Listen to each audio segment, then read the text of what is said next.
I+ training സൊല്യൂഷന്റെ പുതിയൊരു വീഡിയോയിലേക്ക് സ്വാഗതം.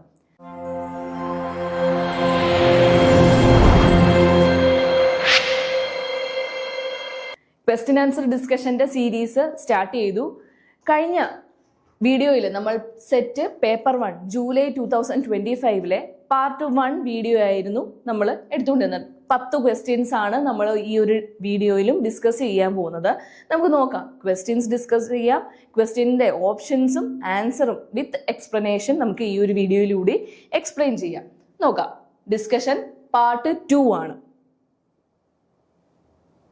ആദ്യത്തെ ചോദ്യം, the major focus of humanistic educational approach in learning environment. ഈ ഹ്യൂമാനിസ്റ്റിക് അപ്രോച്ചുമായിട്ട്, ഹ്യൂമാനിസ്റ്റിക് ഫിലോസഫിയുമായി ബന്ധപ്പെട്ട് കഴിഞ്ഞ പാർട്ടിലും ഒരു ക്വസ്റ്റ്യൻ ഉണ്ടായിരുന്നു. അതേപോലെ ഈ ഒരു ജൂലൈ 2025 ക്വസ്റ്റ്യൻ പേപ്പർ നോക്കിയാൽ 3 ചോദ്യങ്ങളാണ് ഈ ഹ്യൂമാനിസ്റ്റിക് ഫീൽഡുമായി ബന്ധപ്പെട്ട് ചോദിച്ചിരിക്കുന്നത്. അതിലെ ഒന്നാമത്തെ ചോദ്യം നമ്മൾ പാർട്ട് 1 ഡിസ്കസ് ചെയ്തു. രണ്ടാമത്തെ ചോദ്യമാണിത്, the major focus of humanistic educational approach in learning environment. ഒരു ലേണിംഗ് എൻവയോൺമെന്റിൽ ഹ്യൂമാനിസ്റ്റിക് എഡ്യൂക്കേഷൻ അപ്രോച്ച് മെയിൻ ആയിട്ട് ഫോക്കസ് ചെയ്യുന്നത് എന്തിനെയാണെന്നാണ് ചോദ്യം. Option A, competition and recognition. B, rewards and personal achievement. C, proper monitoring and assessment. D, personal growth and student centredness. Answer D ആണ്, personal growth and student centredness ആണ്. Explanation നോക്കാം. എന്താണ് humanistic approach? Humanistic approach എന്ന് പറയുന്നത് ഒരു കുട്ടിയുടെ holistic ആയിട്ടുള്ള ഡെവലപ്മെന്റിന് വേണ്ടി ആ ഒരു പ്രോത്സാഹനം നൽകുന്ന ഒരു വിദ്യാഭ്യാസ ആ ഒരു പ്രക്രിയ, ആ ഒരു നയമാണ് ഹ്യൂമാനിസ്റ്റിക് അപ്രോച്ച് എന്ന് പറയുന്നത്. A humanistic educational approach is A teaching philosophy that focuses on the all person. ഒരു കുട്ടിയുടെ, ഒരു പഠിതാവിന്റെ, അവന്റെ ആ ഒരു വികസനം, ഹോളിസ്റ്റിക് ആയിട്ടുള്ള മൊത്തത്തിലുള്ള ഒരു പേഴ്സണൽ ഗ്രോത്തിനെ എംഫസൈസ് ചെയ്യുന്നതാണ് ഈ ഒരു ഹ്യൂമാനിസ്റ്റിക് എഡ്യൂക്കേഷണൽ അപ്രോച്ച് എന്ന് പറയുന്നത്. It's rooted in the idea that every individual is inherently good and has a natural right to reach their full potential, a process known as self actualisation. ഈ ഒരു ഫിലോസഫിയിൽ പറയുന്നത് എല്ലാ ഇൻഡിവിജ്വലും, ഓരോ വ്യക്തികളും ഇൻഹെറിറ്റന്റ്ലി നല്ല ആളുകളാണ്. അവർക്ക് നന്നാവാനുള്ള ഒരു ഡ്രൈവ് ഉണ്ട് പേഴ്സണൽ ഉള്ളിൽ നിന്ന്. അവർക്ക് നന്നാവാനും ഫുൾ പൊട്ടൻഷ്യൽ എടുത്ത് സെൽഫ് ആക്ച്വലൈസേഷനിലേക്ക്, സ്വയം പര്യാപ്തതയിലേക്ക് എത്താനുള്ള ഒരു ഇന്നേറ്റ് ആയിട്ടുള്ള ഒരു ഡ്രൈവ് ഉണ്ടെന്നാണ് ഹ്യൂമാനിസ്റ്റിക് അപ്രോച്ചിനകത്തിൽ പറയുന്നത്. This approaches prioritise student centred learning and personal growth. 2 key പ്രയോറിറ്റിയാണ് ഈ ഒരു അപ്രോച്ചിനകത്തിൽ, ഈ ഒരു ഫിലോസഫിയിൽ എടുത്തു പറയുന്നത്. സ്റ്റുഡന്റ് സെന്റേർഡ് ലേണിംഗും അതേപോലെ personal ഗ്രോത്തുമാണുള്ളത്. Essentially, humanistic education creates a supportive environment where students are active participants in their learning, lead to a deeper sense of self-worth and a desire of growth. ഈ ഒരു അപ്രോച്ചിലൂടെ ഒരു കുട്ടിക്ക് അല്ലെ ഒരു ലേണറിന് ഈ ഒരു പഠനത്തിൽ, ആക്റ്റീവ് ലേണിംഗിൽ പാർട്ടിസിപ്പേറ്റ് ചെയ്യാനും അവൻ്റെതായിട്ടുള്ള ഒരു സെൽഫ് ഗ്രോത്തിന് വേണ്ടി നന്നായി പരിശ്രമിക്കാനും കഴിയുന്ന ഒരു രീതിയിലാണ് ഈ ഒരു അപ്രോച്ച് ഉള്ളത്. മനസ്സിലായെന്ന് വിശ്വസിക്കുന്നു. രണ്ടാമത്തെ ചോദ്യത്തിലേക്ക് കടക്കാം. ഇതും ഹ്യൂമാനിസ്റ്റിക് അപ്രോച്ചുമായി ബന്ധപ്പെട്ടതാണ്. Identify the most suitable statement related with a humanistic teacher. ഒരു ഹ്യൂമാനിസ്റ്റിക് ഫിലോസഫിയിൽ ഉൾപ്പെടുന്ന ടീച്ചർ എങ്ങനെയായിരിക്കണം എന്നുള്ളതാണ് രണ്ടാമത്തെ ചോദ്യം. നോക്കാം options. A, well disciplinarian and imposes law. B, give emphasize to subjective experiences. C, encourage self-directed learning. And D, apply standardized testing method. ഉത്തരം ചുവടെ കൊടുത്തിട്ടുണ്ട്. ഓപ്ഷൻ സി ആണ്, encourages self directed learning. Self directed learning എന്താണ്? എങ്ങനെയായിരിക്കണം ഒരു humanistic അപ്രോച്ചിൽ വരുന്ന teacher എങ്ങനെയായിരിക്കും? Humanistic teacher എങ്ങനെയായിരിക്കണം? സെൽഫ് ഡയറക്റ്റഡ് ആയിട്ട് കുട്ടികളെ കൊണ്ട് തന്നെത്താനെ പഠിക്കാനുള്ള ഒരു അവസരം നൽകുക, ഒരു ഗൈഡ് നൽകുക, അവർക്കൊരു സ്കഫോൾഡർ ആയിട്ട് നിൽക്കുക എന്നുള്ളതായിരിക്കണം ഒരു ഹ്യൂമാനിസ്റ്റിക് ടീച്ചറിന് വേണ്ടുന്ന പ്രത്യേകത. A humanistic teacher facilitate A supporting environment. അത് സപ്പോർട്ടിംഗ് എൻവയോൺമെന്റ് ക്രിയേറ്റ് ചെയ്ത് കുട്ടികളെ കൊണ്ട് തന്നെ ആ ഒരു എഡ്യൂക്കേഷന്റെ റെസ്പോൺസിബിലിറ്റി ഏറ്റെടുക്കുക എന്നുള്ളതാണ്. അവരുടെ ആ ഒരു വളർച്ചയ്ക്ക് വേണ്ടുന്ന സപ്പോർട്ടീവ് റോൾ ആയിരിക്കണം ഒരു ടീച്ചർ ചെയ്യുന്നത്, സെൽഫ് ഡയറക്റ്റഡ് ആയിട്ടുള്ള രീതിയിലൂടെ. They act as a guide rather than an authority figure, prioritizing the students' unique potential and their interest. കുട്ടികളുടെ പൊട്ടൻഷ്യലും അവരുടെ ഇൻട്രസ്റ്റ്, അവരുടെ അഭിരുചിയൊക്കെ തിരിച്ചറിഞ്ഞ് ആ ടീച്ചർ അവരെ ഒരു ഗൈഡായിട്ട്, ഒരു അതോറിറ്റി ഫീൽ നൽകാതെ അവരുടെ ഗൈഡായിട്ട് ഒരു കൂട്ടുചേർന്ന് സപ്പോർട്ടീവായിട്ട് ആ ഒരു ലക്ഷ്യത്തിലേക്ക് എത്തിച്ചേരാൻ വേണ്ടി സഹായിക്കുന്ന ഒരാളായിരിക്കണം ഹ്യൂമാനിസ്റ്റിക് ടീച്ചർ. മൂന്നാമത്തെ ചോദ്യം നോക്കാം. ഇതൊരു മാച്ച് ദ ഫോളോയിങ് ക്വസ്റ്റ്യൻ ആണ്. ലിസ്റ്റ് 1, ലിസ്റ്റ് 2 ഉണ്ട്. ഒന്നാമത്തെ എ, കാൾ യൂങ്, ഒഡിപ്ലസ് കോംപ്ലക്സ്, ട്രാൻസ്ഫറൻസ്, തെറാപ്പി. അതാണ് ലിസ്റ്റ് 1 കൊടുത്തിരിക്കുന്നത്. List 2 free association, anima and animus, 3 phallic stage, 4 clients' feeling towards therapist. ഇതാണ് 4 ഓപ്ഷൻസ് ലിസ്റ്റ് 1 ലിസ്റ്റ് 2. നമുക്ക് ആൻസറിലേക്ക് കടക്കാം. ആൻസറിൽ നിന്ന് നമുക്ക് വീണ്ടും നമുക്കിതൊന്ന് മാച്ച് ചെയ്യാം. ഓക്കെ, എക്സ്പ്ലനേഷനിലേക്ക് കടക്കാം. ഒന്നാമത്തെ ഓപ്ഷൻ ലിസ്റ്റ് 1 കൊടുത്തിരുന്ന കാൾ യൂങ് ആണ്. Is the best known as the concept of collective unconscious and archetypes including anima and animus. Anima and animus എന്ന ഒരു ലിസ്റ്റ്, ആ ഒരു ഓപ്ഷനിൽ നമുക്ക് കണക്ട് ചെയ്യാൻ പറ്റുന്നത് കാൾ യൂങ്ങുമായിട്ട് ബന്ധപ്പെട്ടാണ്. എന്താണ് anima and animus? The animal represents the feminine aspect within a man's psyche, while the animus represent the masculine aspect within a woman's psyche. അതായത് ഒരു പുരുഷനിൽ അടങ്ങിയിരിക്കുന്ന സ്ത്രീകളുടെ ആ ഒരു സ്വഭാവവും അതേപോലെ അത് സ്ത്രീയിൽ അടങ്ങിയിരിക്കുന്ന പുരുഷന്റെ ആ ഒരു സ്വഭാവവും മസ്കുലിൻ ആസ്പെക്റ്റുമാണ് ഈ ആനിമ ആൻഡ് ആനിമസ് എന്ന് പറയുന്നത്. മനസ്സിലായോ? കാൾ യങ് ആണ് അത് ഡെവലപ്പ് ചെയ്ത ആ ഒരു സൈക്കോളജിസ്റ്റ്. അതേപോലെ അപ്പൊ മനസ്സിലായി കാണും കാൾ യുങ് ആരുമായി ബന്ധപ്പെട്ടിരിക്കും? ആനിമ ആൻഡ് ആനിമസ് എന്ന ഓപ്ഷനുമായി ബന്ധപ്പെട്ടിരിക്കും. എ ലിസ്റ്റ് 2 2മായിട്ടായിരിക്കും മാച്ച് ചെയ്യുന്നത്. 2 ഒഡിപ്പസ് കോംപ്ലക്സ് എന്താണെന്ന് നോക്കാം. The Oedipus complex in Freud theory of psychosexual development, this is a phallic stage, 3 to 6 years ഉൾപ്പെടുന്ന phallic stage where the child unconsciously feel attraction towards the opposite sex parent and a reverie or hostility towards same sex parent. Oedipus complex എന്ന് പറയുന്ന ആ ഒരു psychology, ആ ഒരു അവസ്ഥ phallic stage, അതായത് 3 മുതൽ 6 വയസ്സ് വരെയുള്ള കുട്ടികളിലായിരിക്കും കണ്ടുവരുന്നത്.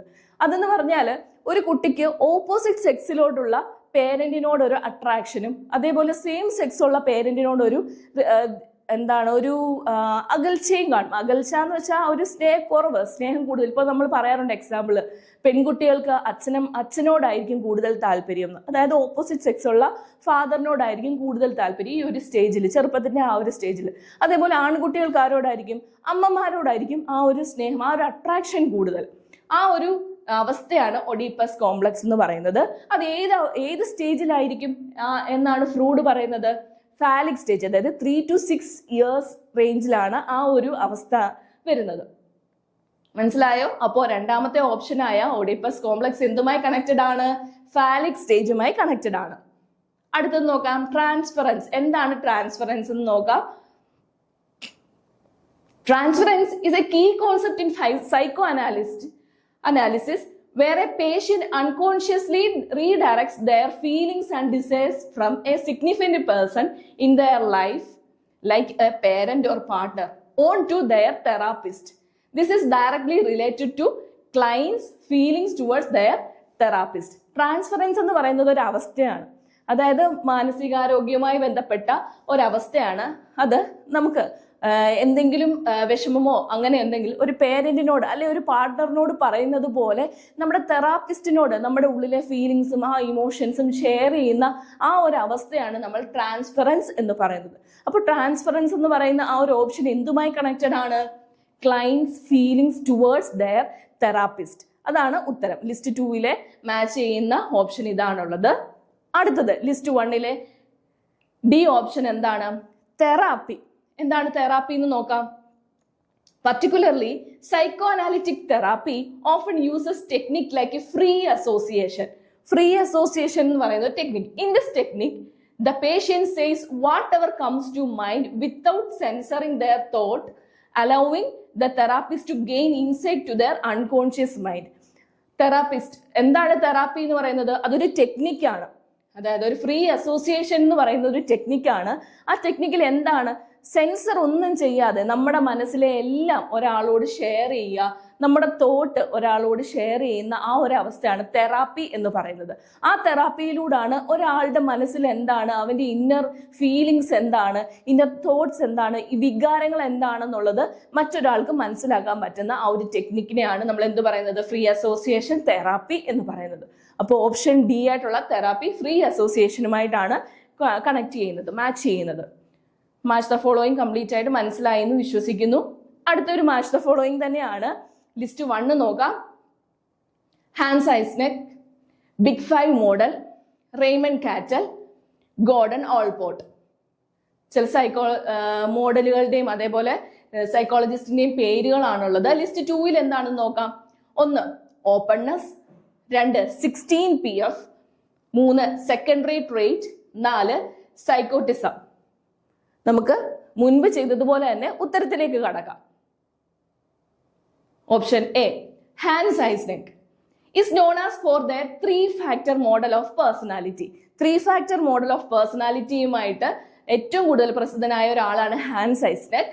Which include 5 psychoticism. അതാണ് നമ്മുടെ ഓപ്ഷനിൽ തന്നിരിക്കുന്നത്. സൈക്കോട്ടിസം ആണ് 1, അതേപോലെ 2 എക്സ്ട്രാവേർഷൻ, 3 ന്യൂറോട്ടിസം. 3-factor മോഡലാണ്. എന്തൊക്കെയാണ് 3 factors? Psychoticism, extraversion and neuroticism ആണ് ആ 3 മോഡൽ എന്ന് പറയുന്നത്. ഇതാണ് നമ്മുടെ ഓപ്ഷനകത്തിൽ കൊടുത്തിരിക്കുന്നത്. അപ്പോൾ ഇങ്ങനെ മാച്ച് ചെയ്യും. ഹാൻസ് ഐസ്നെക് സൈക്കോട്ടിസമായിട്ട് നമുക്ക് മാച്ച് ചെയ്യാൻ പറ്റും. രണ്ടാമത്തെ ഓപ്ഷൻ എന്തായിരുന്നു? The big 5 model of personality. Big 5 model of personality എന്താണ്? Based on 5 core traits and one of them is openness. Openness എന്ന് പറയുന്ന ഒരെണ്ണം മാത്രമേ ആ മാച്ച് ദ ഫോളോയിങ്ങിന് നമുക്ക് ക്ലൂ ആയിട്ട് തന്നിട്ടുള്ളൂ. അപ്പോൾ ഓർക്കുക, ബിഗ് 5 മോഡൽ എന്ന് പറയുന്നത് 5 കോർ ട്രേറ്റ്സ് മായി ബന്ധപ്പെട്ടിരിക്കും. ഒന്നാമതാണ് ഓപ്പൺനെസ്, 2 കോഷ്യസ്നെസ്, എക്സ്ട്രാവേർഷൻ, എഗ്രീബിൾനെസ് ആൻഡ് ന്യൂറോട്ടിസം. അതാണ് 5 ബിഗ് മോഡലിനകത്തിൽ വരുന്നത്. ശ്രദ്ധിക്കുക. സി നോക്കാം. റെയ്മണ്ട് കാറ്റൽ ആണ്. Developed 16 personality factor. 16 PF നമ്മൾ പറഞ്ഞല്ലോ. എന്താണ് 16 പേഴ്സണാലിറ്റി ഫാക്ടറുമായി ബന്ധപ്പെട്ടതാണ്. ക്വസ്റ്റിനയർ ഐഡന്റിഫൈങ് 16 പ്രൈമറി പേഴ്സണാലിറ്റി ഫാക്ടേഴ്സ്. അതായത് ഒരു ക്വസ്റ്റിനയർ ആണ്. അതൊരു 16 പ്രൈമറി പേഴ്സണാലിറ്റി ഫാക്ടേഴ്സ് ഐഡന്റിഫൈ ചെയ്യാൻ വേണ്ടിയിട്ടുള്ള ഒരു ക്വസ്റ്റിനയർ ആണ് റെയ്മണ്ട് കാറ്റൽ ഡെവലപ്പ് ചെയ്ത 16 PF. അടുത്തത് നോക്കാം. Option D, Gordon Allport. Distinguished between the different type of traits including cardinal, central and secondary traits. ഇപ്പോൾ ഗോൾഡൻ ഓൾപോർട്ട് എന്തുമായി കണക്ട് ആണ്? സെക്കൻഡറി ട്രേറ്റ്സുമായി കണക്റ്റഡ് ആണ്. മാച്ച് ചെയ്യുന്നതായിരിക്കും. അടുത്തതും ഒരു മാച്ച് ദ ഫോളോയിങ് തന്നെയാണ്. നോക്കാം. List 1, list 2. ലിസ്റ്റ് 1 എന്തൊക്കെയാണ്? A, ability to understand abstractly and conceptually.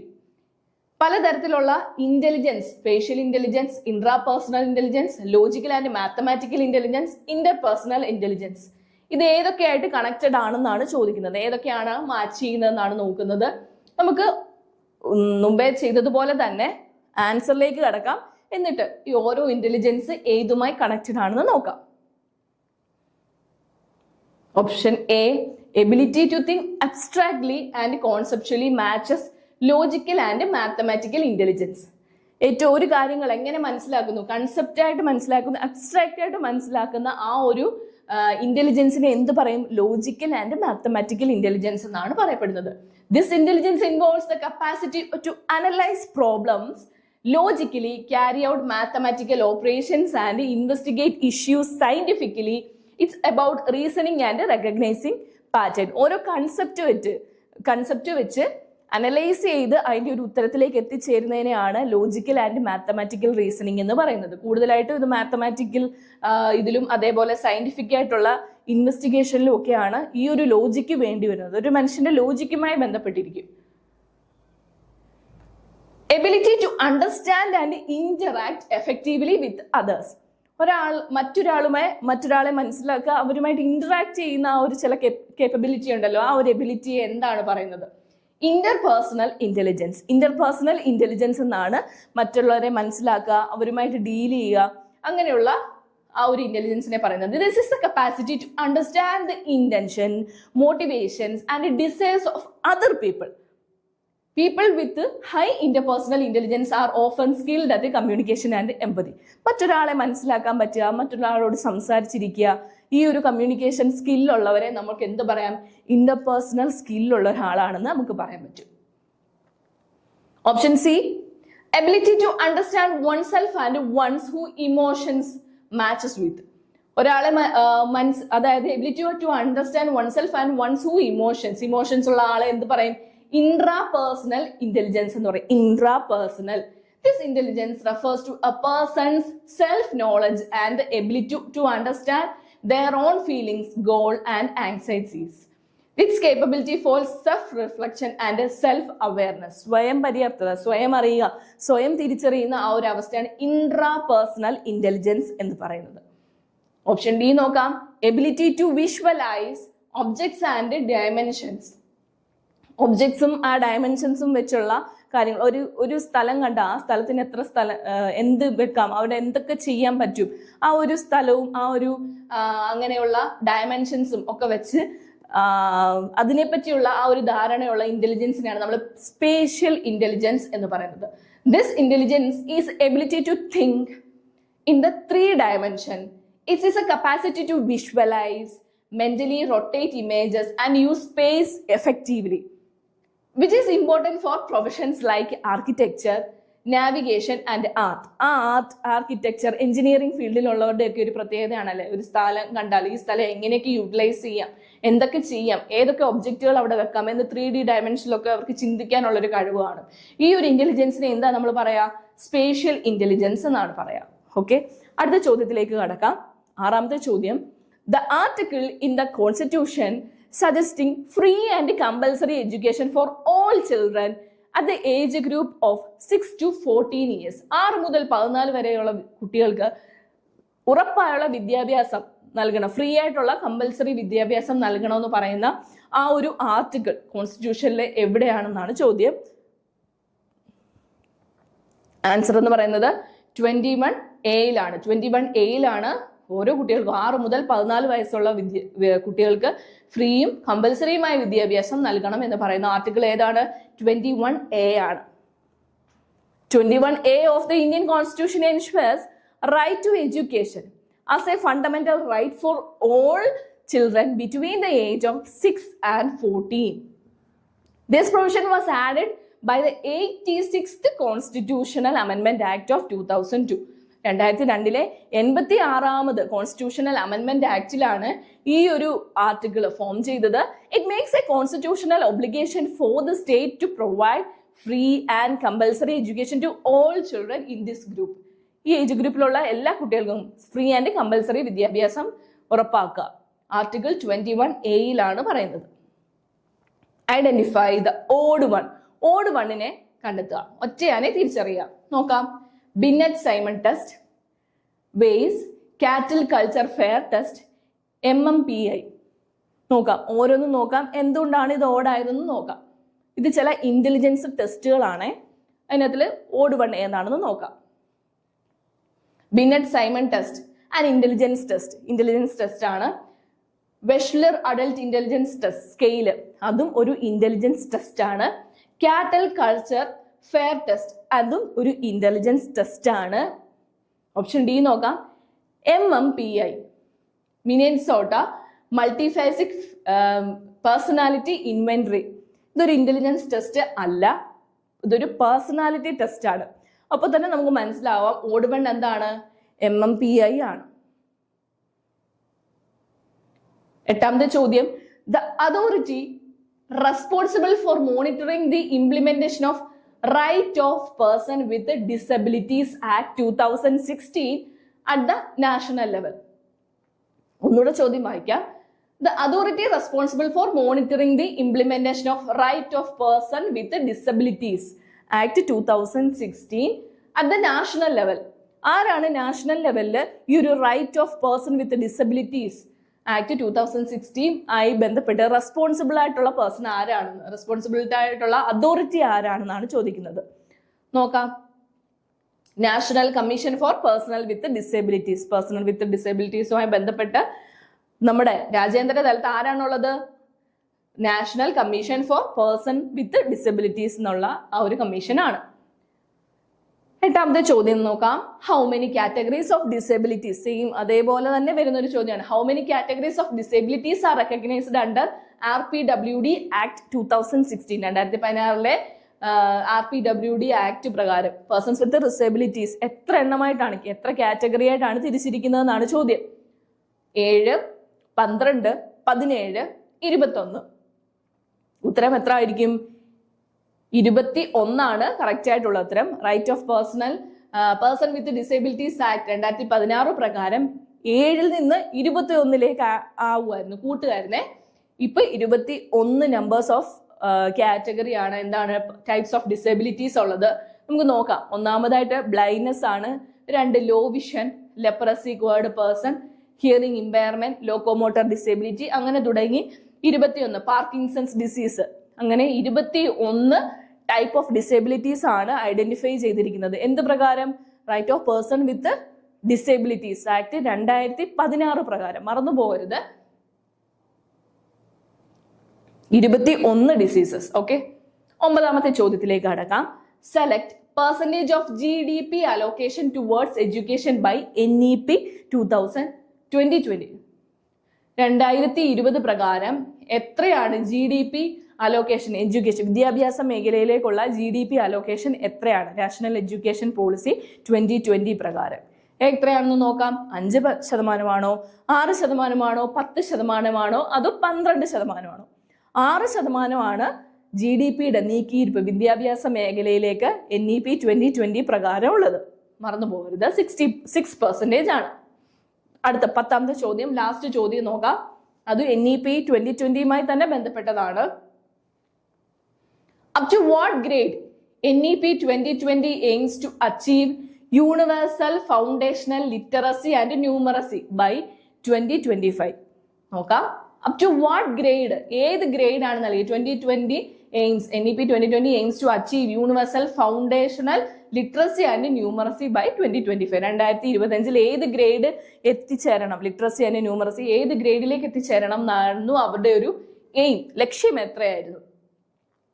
Grade 3യിലേക്ക് എത്തിച്ചേരുക എന്നുള്ളതായിരുന്നേ. NEP 2020 aims to achieve universal foundational literacy and numeracy for all students at the end of grade 3. Grade 3യിലേക്ക് 2025 ആവുമ്പോൾ grade 3യിലേക്ക് എത്തിച്ചേരുക എന്നുള്ളതായിരുന്നു. The deadline for this goal is set for 2026. 2026-27 വർഷമാണ് അതിന്റെ ആ ഒരു ഡെഡ് ലൈൻ സെറ്റ് ചെയ്തിരിക്കുന്നത്. This objective is to keep priority for the policy as it is considered as fundamental building block for all future learning. അതൊരു future ലേയിലേക്ക് അതൊരു key priority ആയിട്ട് അവർ set ചെയ്തതാണ് ഈ ഗ്രേഡ് 3യിലേക്ക് എത്തിച്ചേരുക എന്നുള്ളതും. അതേപോലെ എല്ലാ കുട്ടികൾക്കും ലിറ്ററസി ആൻഡ് ന്യൂമറസി ആ ഒരു ഫൗണ്ടേഷൻ കിട്ടുക എന്നുള്ളതും.